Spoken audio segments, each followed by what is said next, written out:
J'ai fait ces dernières années beaucoup d'évaluations pour d'autres institutions et en particulier l'INSERM en étant membre d'une commission, et donc j'ai vu dans les curriculum vitae et les dossiers des différentes personnes en évaluation apparaître cet identifiant ORCID que je ne connaissais pas au préalable.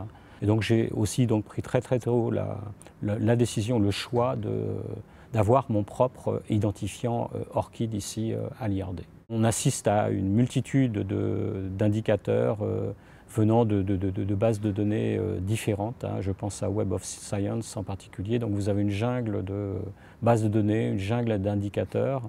Et je pensais que d'avoir un identifiant unique me semblait être une meilleure opportunité et solution. Je suis particulièrement contacté plus d'une dizaine à une quinzaine de fois par semaine par des réseaux sociaux privés, Mendeley, ResearchGate. Et lorsque vous cliquez sur la fenêtre qui figure dans le courriel, eh bien, vous arrivez rapidement, et vous comprenez d'ailleurs que ce sont des réseaux sociaux à but lucratif. Vous devez payer pour avoir accès à savoir qui vous a cité, quel article a été publié récemment et qui pourrait être d'intérêt pour vous. Et donc, j'ai préféré choisir et opter pour une solution gratuite. En dehors d'être gratuit, cette solution d'avoir un identifiant ORCID est validée et de plus en plus demandée d'ailleurs par les institutions de recherche, les bailleurs de fonds, jusqu'aux publications où on nous demande aussi d'avoir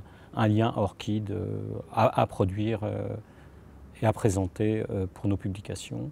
Je ne suis pas à une citation près, mais c'est peut-être plutôt dans une vision totalement altruiste d'offrir la possibilité à des jeunes chercheurs ou à des doctorants, par exemple, d'avoir accès rapidement à mes publications et leur offrir ceci de manière gratuite. Lorsque j'ai commencé ma recherche, j'avais une habitude à expédier des tirés à part pour des demandes d'articles, mais aussi d'y répondre à chaque fois. Et aujourd'hui, je demande à mettre mes publications plus rapidement possible sur la base de données Horizon, qui ne prend pas uniquement en compte d'ailleurs les publications de rang internationaux, mais qui peut prendre en compte des rapports nationaux en particulier, ou de la littérature un peu plus informelle, je dirais, et donc qui fait aussi un lien avec l'identifiant ORCID. Et donc j'ai trouvé cette solution étant la plus optimale pour moi dans le cadre du travail que nous avons à faire à l'IRD, en particulier à l'adresse de nos collaborateurs des pays du Sud.